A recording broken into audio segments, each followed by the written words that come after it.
நம்ம பார்க்கக்கூடிய உலக அரசியல்ல எவ்வளவு ஸ்ட்ராட்டஜி ஒளிந்திருக்கிறது அப்படிங்கிறது இந்த பதிவில் பார்க்க போறோம். உலகத்துல கடல் வர்த்தகம் அப்படிங்கிறது 2 கதவுகள் வழியா நடந்துட்டு இருக்கு.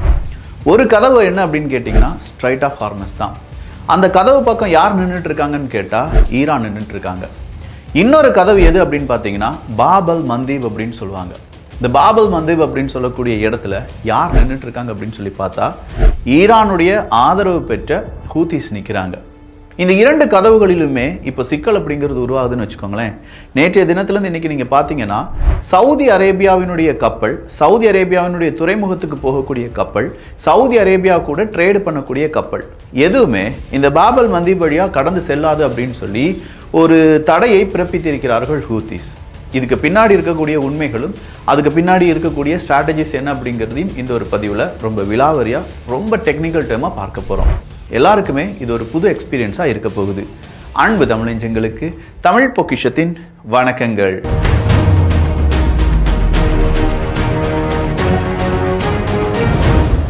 ஸ்ட்ரைட் ஆஃப் ஹார்மஸ் வழியாக எந்தெந்த கப்பல் வரும் அப்படின்னு கேட்டிங்கன்னா வளைகுடா பகுதியிலிருந்து எண்ணெய்களெல்லாம் எடுத்துகிட்டு வந்துட்டு அப்படியே ஆசிய நாடுகளுக்கு, அதாவது நமக்கெல்லாம் வரக்கூடிய கப்பல் இந்த ஸ்ட்ரைட் ஆஃப் ஹார்மஸ் வழியாக தான் வரும்.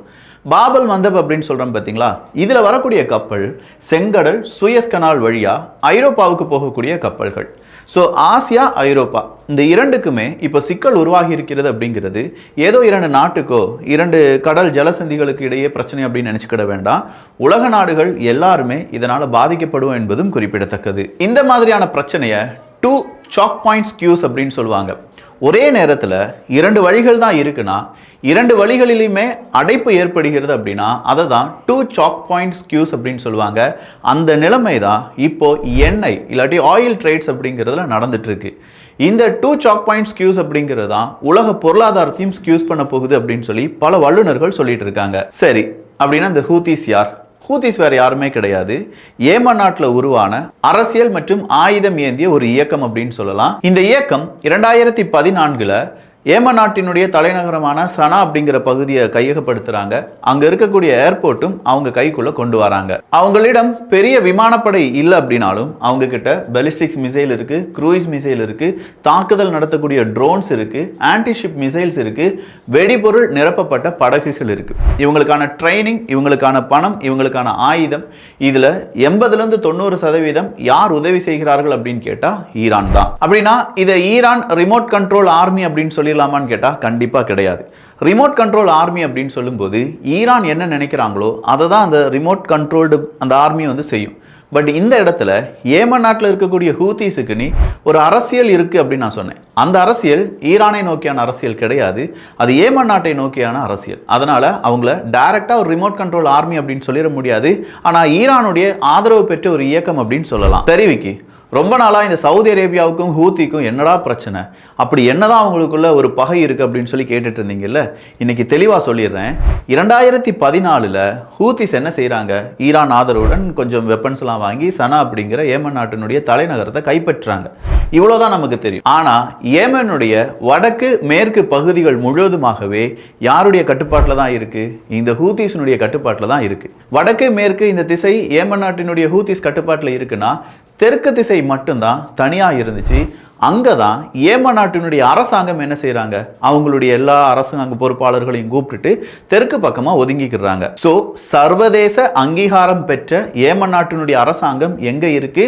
தெற்கு பக்கமாக இருக்கு. இப்போ சவுதியினுடைய பார்வையில் தனது தெற்கு எல்லையில், சவுதியினுடைய தெற்கு எல்லை அப்படின்னு சொல்லும்போது ஈரானுடைய ஆதரவு பெற்ற ஹூத்திஸ் வந்து நிற்கிறாங்க. ஐயோ இது நமக்கு ஒத்து வராதுடா அப்படின்னு சொல்றதா முதல் அச்சுறுத்தல் சவுதி அரேபியாவினுடையது. ஈரான் சவுதியை வடக்கிலும் தெற்கிலும் இருந்து சுற்றி வளைத்து விடும் அப்படிங்கிற ஒரு எண்ணம் இப்போ சவுதி அரேபியாவுக்கு இருக்கு. அப்படின்னா அதற்கு மெயின் காரணமாக இருப்பது யார்? ஹூத்திஸ் தான். ஸோ ஹூத்திஸ் கூட நம்ம சண்டை போட்டு தான் ஆகணும் அப்படின்னு நினைக்கிறாங்க அவங்க. அது மட்டும் இல்லாமல் அரம்கோலெல்லாம் அடிக்கடி ஒரு பிரச்சனை வருது, தாக்குதல் வருது அப்படின்னா அதை யார் செய்வாங்க? ஹூத்திஸ் செய்வாங்க. அவங்களுடைய எண்ணெய் வளத்துக்கு இது சிக்கல் அப்படின்னு நினைக்கிறாங்க. அதனால மட்டும்தான் 2015 அந்த தெற்கு பக்கமா ஒதுங்கின இன்டர்நேஷனல் லெவல்ல இருக்கக்கூடிய அங்கீகாரம் பெற்ற ஒரு அரசாங்கம் இருந்துச்சு பாத்தீங்களா ஏமன் நாட்டுக்குள்ள, அந்த அரசாங்கத்துடன் இணைந்து சவுதி அரேபியா ஹூத்திஸுக்கு எதிரான ஒரு அட்டாக்கை 2 பேரும் சேர்ந்து கோஆர்டினேட் அட்டாக் அப்படிங்கிறத பண்றாங்க. இந்த கோஆர்டினேட் அட்டாக்கு ஹூத்திஸ் சும்மா இருந்தாங்களான்னு பார்த்தா அதுவும் கிடையாது. அவங்க திருப்பி அடிக்கிறாங்க. இப்படி திருப்பி அடிக்கிறதுனால விமான நிலையங்கள், எண்ணெய் நிலையங்கள், ஏகப்பட்ட எலக்ட்ரிசிட்டி கிரிட்ஸ் அப்படிங்கிறதும், துறைமுகங்கள் அப்படிங்கிறதும், அரம்கோ வசதிகள், அரம்கோவினுடைய பல பிரான்ச்சஸ் அப்படிங்கிறதும் இதனால பாதிப்படையுது. இது மட்டும் இல்லாம ட்ரோன்ஸ், ஏவுகணை அப்படிங்கிறது எல்லாத்தையுமே அடிக்கிறாங்க. இந்த ஸ்ட்ராட்டஜியை தான் அசிமெட்ரிக் வார்ஃபேர் அப்படின்னு சொல்லுவாங்க. அதாவது சமச்சீரற்ற ஒரு போர். அசிமெட்ரிக் வார்ஃபேர் அப்படின்னா 2 பேருமே பலம் பொருந்தியவர்கள் அப்படின்னு சொல்லும்போது சிமெட்ரிக் வார்ஃபேர். அங்கே 2 பேருமே மாற்றி மாற்றி போரிட்டுக் கொள்வார்கள். ஆனால் அசிமெட்ரிக் வார்ஃபேர் அப்படின்னு சொல்லும்போது ஒருத்தவங்க பலம் குன்றியவர்களாக இருப்பாங்க, ஒருத்தவங்க ரொம்ப பலசாலியாக இருப்பாங்க. இந்த இடத்துல சவுதி அரேபியா ரொம்ப பெரிய பலசாலி. ஆனால் பலம் குன்றிய இந்த ஹூத்திஸ் சவுதி அரேபியாவுக்கு எதிராக ஒரு அட்டாக் நடத்துறாங்க அப்படின்னு சொல்லும்போது இது ஒரு அசிமெட்ரிக் வார்ஃபேர் தான். பட் இங்கே நடக்கிறது ஒரு கன்வென்ஷனல் வார் அப்படின்னு கேட்டால் அது கிடையாது. அது என்ன கன்வென்ஷனல் வார் அப்படின்னு கேட்டால் நேரடியாக பலம் பொருந்திய 2 நாடுகள் சண்டை போடுற மாதிரிலாம் கிடையாது. ட்ரோன்ஸ் வழியா, மலிவான ஆயுதங்கள் வழியா ரொம்ப பெரிய எதிரியை அடிப்பது தான் இந்த மாதிரியான அசிமெட்ரிக் வார்ஃபேர். இதுக்கு பின்னாடி ஹூத்திகள் பயன்படுத்தக்கூடிய ஸ்ட்ராட்டஜி எது அப்படின்னு பார்த்தீங்கன்னா கோஸ்ட் இம்போசிஷன் ஸ்ட்ராட்டஜி அப்படின்னு சொல்லுவாங்க. அதாவது ஹூத்திஸ் சில லட்சம் மதிப்பு இருக்கக்கூடிய ட்ரோன்ஸ் அங்கே விடும்போது சவுதி அரேபியா பல மில்லியன் டாலர் விலை இருக்கக்கூடிய ஏவுகணைகளை வச்சு அதை தடுக்கணும். ஏன்னா வேற வழி இல்லை சவுதி அரேபியாவுக்கு. இந்த இடத்துல காஸ்ட் ஹூத்திகளுக்கு ரொம்ப கம்மியாகும், அதே நேரத்தில் சவுதி அரேபியாவுக்கு ரொம்ப கூடுதலாகவும் இருக்கும். இது ஹூத்திஸுக்கு ரொம்ப அட்வான்டேஜ், சவுதி அரேபியாவுக்கு ரொம்ப டிஸ்அட்வான்டேஜ். இதை தான் காஸ்ட் இம்போசிஷன் ஸ்ட்ராட்டஜி அப்படின்னு சொல்லுவாங்க. ஸோ இந்த இடத்துல ஒரு அசிமெட்ரிக் வார்ஃபேர் நடந்துட்டு இருக்கு, ஒரு காஸ்ட் இம்போசிஷன் ஸ்ட்ராட்டஜியை யூஸ் பண்ணிட்டு இருக்காங்க. அது கூடவே காஸ்ட் அசிமெட்ரி அப்படிங்கிறது நடந்துட்டு இருக்கு. இது இல்லாம காஸ்ட் இம்போசிஷன் ஸ்ட்ராட்டஜி அப்படிங்கிறது ரொம்ப பெரிய அளவில் சவுதி அரேபியாவுக்கு நாளுக்கு நாள் டென்ஷன் அதிகப்படுத்திக்கிட்டே இருந்துச்சு. இப்படிலாம் பிரச்சனைகள் போயிட்டு இருக்கும்போது தான் ஐநா சபை இதில் தலையிடுறாங்க. 2022 எப்பா பிரச்சனை வேண்டாம், 2 பேருமே சமாதானமா வாங்க அப்படின்னு சொல்லி ஒரு சமாதான முயற்சியில் ஈடுபடுறாங்க. 2022 2026 வரை ஒரு சமாதானம், சின்ன சின்னதாக அங்கங்க பிரச்சனை அப்படின்னு ஓடிட்டு இருந்துச்சுங்க. திடுதிப்புன்னு பார்த்தா ஈரான் அமெரிக்கா பிரச்சனை பெருசா மாறுது. அமெரிக்காவை எதிர்த்து ஈரான் என்ன செய்கிறாங்க, அடிக்கிறதுக்கு ட்ரை பண்ணும்போது ஹூத்திஸ் நம்ம ஆட்கள் அங்கே தானே இருக்காங்க, சனா ஏர்போர்ட் அப்படிங்கிறது அவங்க கண்ட்ரோலில் தானே இருக்குது. அங்கே ஈரானுடைய ஒரு விமானத்தை தரையிறக்கலாம் அப்படின்னு சொல்லிட்டு ஈரானுடைய விமானம் தரையிறங்க போகும்போது அதை எதிர்த்து சவுதி அரேபியா ஒரு மிசைலை ஃபயர் பண்ணுறாங்க. இதை சவுதி அரேபியா தான் ஃபயர் பண்ணாங்க அப்படின்னு சொல்லி ஹூத்திஸ் சொல்ல, இதுக்கு மேலே சவுதி அரேபியா கூட நம்ம என்ன செய்யக்கூடாது, இணக்கமாக செயல்படக்கூடாது அப்படின்னு சொல்லி ஹூத்திஸ் சவுதி அரேபியாவுக்கு எதிராக ஒரு அட்டாக் அப்படிங்கிறத நடத்த திட்டம் போடுறாங்க. சவுதி அரேபியாவுக்கு ஏகப்பட்ட எதிர்காலம் அப்படிங்கிறது இருக்கு. அவங்களுடைய விஷன் 2030 இருக்கட்டும், நியோமா இருக்கட்டும், நியோம் ப்ராஜெக்ட் பற்றிலாம் நம்ம பேசியிருக்கோம். நியோமில் த லைன் அப்படிங்கிற ப்ராஜெக்ட் தமிழ் பட்சம் அடிச்சிங்கன்னா உங்களுக்கு வந்துடும். அதே மாதிரி வெளிநாட்டு முதலீடுகள், சுற்றுலா வளர்ச்சி, அவங்களுடைய மருத்துவம், அவங்களுடைய கல்விக்கான நிறைய பல்கலைக்கழகங்கள், இது எல்லாமே அவங்களுடைய ஃபியூச்சரிஸ்டிக் ப்ராஜெக்ட்ஸ். இது எல்லாமே இப்போ ஹூத்திஸ்னுடைய அட்டாக் வழியாகவும் இல்லை ஹூத்திஸ் ஈரான் இவங்க 2 பேரும் சேர்ந்து சோழியை முடிச்சிருவாங்களோ அப்படிங்கிற பயம் மறுபடியும் சவுதி அரேபியாவுக்கு வருது. சவுதி அரேபியாவை பொறுத்த வரைக்கும் ஒரு போர் நிறைந்த நாடு அப்படின்னு சொல்லி பெயர் எடுக்கிறத விட்டுட்டு நல்ல அமைதியான நாடு, நல்ல ஒரு எதிர்காலம் இருக்கக்கூடிய நாடு அப்படின்னு சொல்லி பல நாடுகளிடம் பெயர் எடுக்க வேண்டும். இதுதான் அவங்களுடைய ஆம்பிஷன். ஸோ சவுதி அரேபியா எங்களுடைய ஏர்போர்ட் அடிச்சிட்டாங்க, அதே மாதிரி நாங்களும் அவங்களுடைய ஏர்போர்ட் அடிப்போம், நாங்களும் அவங்களுடைய எண்ணெய் வளங்களை அடிப்போம் அப்படின்னு சொல்லி ஹூத்திஸ் ஒரு பக்கமா அவங்களுடைய ஒரு எச்சரிக்கையை கொடுக்குறாங்க. இதை தான் டிட் ஃபார் டாட் ஸ்ட்ராட்டஜி அப்படின்னு சொல்லுவோம். பல்லுக்கு பல், ரத்தத்துக்கு ரத்தம் அப்படிலாம் சொல்லுவாங்க பார்த்தீங்களா, அதே தான். இந்த இடத்துல தான் அடுத்ததா ஒரு ஸ்ட்ராட்டஜி உருவாக்குறாங்க. அதுதான் மேரிடைம் எம்பர்கோ அப்படின்னு சொல்லுவாங்க. இந்த மேரிடைம் எம்பர்கோ அப்படிங்கிறது தடை. அதாவது கடல் வழியாக சவுதி அரேபியாவினுடைய கப்பல் போகக்கூடாது. அப்படி போச்சுன்னா நாங்கள் சவுதி அரேபியாவினுடைய கப்பல், சவுதி அரேபியாவில் இருக்கக்கூடிய அந்த போர்ட்டுக்கு எந்த கப்பல் போனாலும் அடிப்போம் அப்படின்னு சொல்லி அங்கே ஒரு தடை உத்தரவை பிறப்பிக்கிறாங்க. ஸோ டைரக்டா இந்த சவுதி அரேபியாவினுடைய கப்பலை இவங்க தாக்க ஆரம்பிச்சிட்டாங்களான்னு பார்த்தா கிடையாது.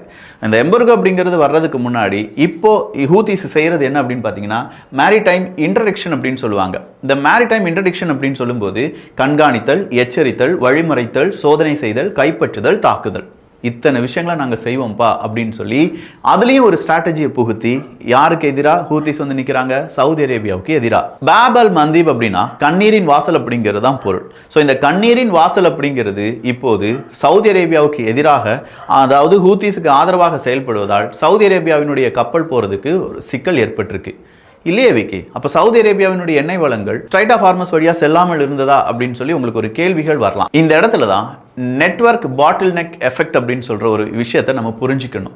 பாட்டில் நெக் அப்படின்னா ஒரு விஸ்தாரமான இடத்துல திடீர்னு ஒரு குறுகிய ஒரு பகுதி இருந்துச்சுன்னா அந்த குறுகிய பகுதியை மட்டும் கண்ட்ரோல் பண்ணுறது தான். இப்போ சவுதி அரேபியாவினுடைய ஃப்ளோ எல்லாமே, அவங்களுடைய கப்பல் ஃப்ளோ எல்லாமே கரெக்டாக தான் நடந்துருந்துச்சு. ஆனால் பாபல் மந்தீப் அப்படிங்கிற ஒரு குறுகிய இடத்தை யார் கையகப்படுத்தி கொண்டார்கள்?